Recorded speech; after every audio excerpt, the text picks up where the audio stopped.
அடுத்த நட்சத்திர பேச்சாளராக திரு பிஜு அவர்கள் வந்து மேட்டுப்பாளையத்திலிருந்து வர்றாங்க.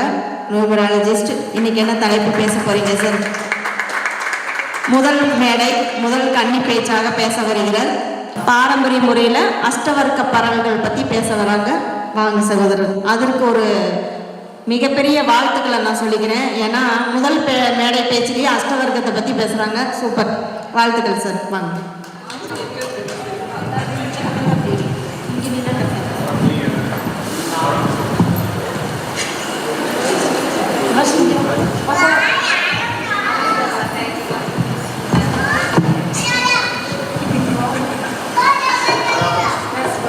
தேங்க்யூ.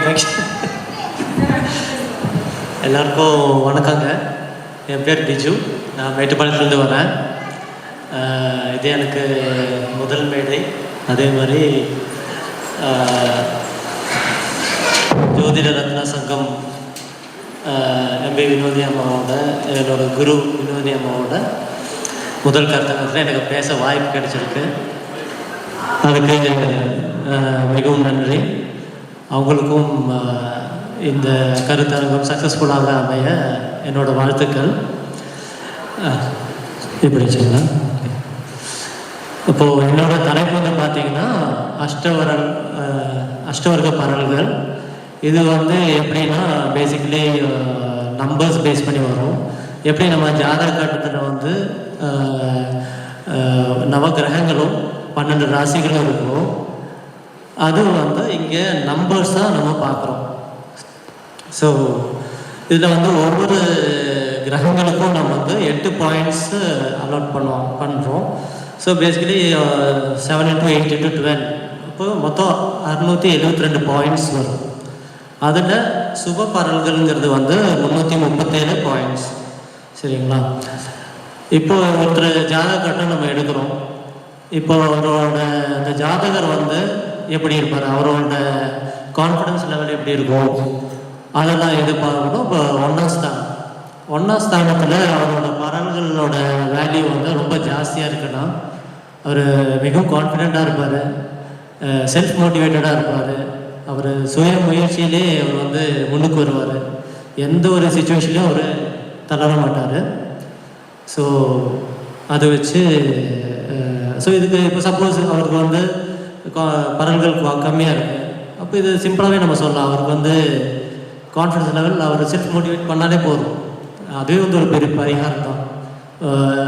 ஸோ அதனால் யாருக்குமே லைஃப்பில் எதாவது கஷ்டம் வந்துடுச்சு, எனக்கு என்னால் முடியாதோ அப்படிங்கிற ஒரு டவுட் வர வேண்டாம். நீங்கள் செல்ஃப் மோட்டிவேட் ஆனாலே லைஃப்பில் சக்ஸஸ்ஃபுல் ஆகிக்கலாம். இதுதான் மிகப்பெரிய பரிகாரம் நான் சொல்லுவேன் என்னோடய அனுபவத்தில். இப்போ ரெண்டாவது வந்து நம்ம பார்க்கலாம்னா, இப்போ லைக் அவங்க வந்து தொழில் பண்ணலாமா, இல்லை வேலைக்கு போகலாமா, என்ன பண்ணலான்னா, இப்போ அதனோட 6ஆம் ஸ்தானம் பார்க்கலாம். அதே மாதிரி 10ஆம் ஸ்தானம் எப்படி இருக்குன்னு பார்க்கலாம். இப்போ 6ஆம் ஸ்தானத்தில் பறவைகள் வந்து ஜாஸ்தியாக இருக்குதுன்னா அவர் வேலைக்கு போகலாம். இதே 10ஆம் ஸ்தானம் நல்லா இருக்குது, அதோட பறவைகள் வேலையும் நல்லா ஜாஸ்தியாக இருக்குது அப்படின்னா அவர் தொழில் பண்ணாலே போதும், அவருக்கு வெற்றி கிடைக்கும். நல்லா பாப்புலராக வர பிஸ்னஸில் ரொம்ப சக்ஸஸ்ஃபுல்லாக இருக்கும்.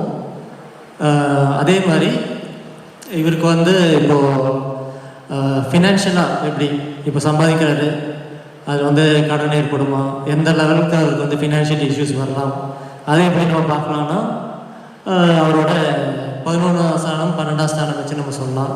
இப்போ 11ஆம் ஸ்தானம் வந்து அவருக்கு பறவைகள் ஜாஸ்தியாக இருக்குன்னா அவருக்கு பாகியம் நல்லாயிருக்கும். இதே 12ஆம் ஸ்தானம் வந்து ஜாஸ்தியாக இருக்குது, செலவுகள் விரயங்கள் ஜாஸ்தியாக இருக்கும், மெடிக்கல் செலவு ஜாஸ்தியாக இருக்கும்.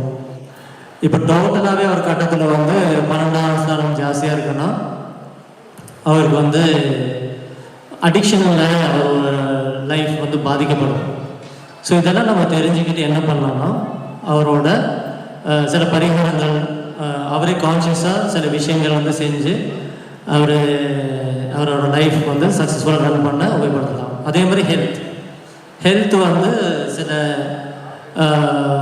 இப்போ நம்மளோட இந்த 12 கட்டத்துலேயும் வந்து தலை முதல் பாதம் வரை ஒவ்வொரு ஆர்கன்ஸை நம்ம கட்டத்தில் வச்சுக்கலாம். லைக் மேடத்தில் வந்து தலை, ரிஷபத்தில் வந்து கழுத்து, அந்த மாதிரி ஒவ்வொரு கட்டத்துக்கும் ஒவ்வொரு ஆர்கன்ஸு. இதில் பறவைகளை வந்து ஒரு உதாரணத்துக்கு கணக்கு நம்ம பார்க்கலாம். இப்போ ரிஷப லக்னம் அவருக்கு வந்து 5ஆம் இடம் வந்து பரவல் கம்மியாக இருக்குன்னா 5ஆம் இடம் பரவல் கம்மியாக இருக்குன்னா அவருக்கு வந்து இருதயத்தில் பாதிப்பு பண்ணுறதுக்கான பிரச்சனை சான்சஸ் இருக்குது. ஸோ அவருக்கு வந்து காலபுருஷன் படி அவர் 5ஆம் ஸ்தானம் வந்து 6ஆம் ஸ்தானமாக மாறுது. ஸோ அவருக்கு வந்து ஹார்ட் ப்ராப்ளம் கண்டிப்பாக வரும்.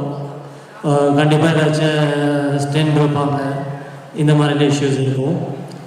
ஸோ அதை வந்து முன்கூட்டியே ப்ரிகாஷன்ஸ் எடுத்து அதுக்கான செக்கப்லாம் பண்ணி மெடிசன்ஸ் முதலே வந்து ப்ரிகாஷன் எடுத்து அந்த அந்த ரெலவெண்ட் ஃபுட்டெல்லாம் நம்ம வந்து அவாய்ட் பண்ணி அவர் வந்து தன்னை காத்துக்கலாம். ஸோ இதுதான் வந்து அஷ்டோக பரவல்கள் வந்து இன்னும் நிறைய டீப்பாக இருக்குது. நான் ஷார்ட் அண்ட் ஸ்வீட்டாக முடிக்கிறேன், ஜஸ்ட் ஒரு அவுட்லைன் தான் கொடுத்துருக்கேன். இதில் இன்னும் நிறைய விஷயங்கள் இருக்குது.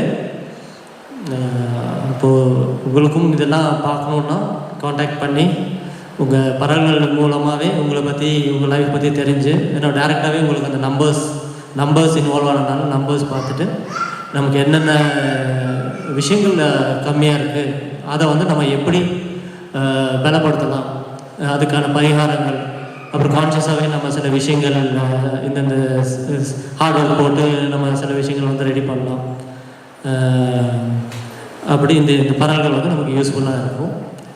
அப்போ எனக்கு இந்த வாய்ப்பு தந்த குரு வினோதியமாக நன்றிங்க.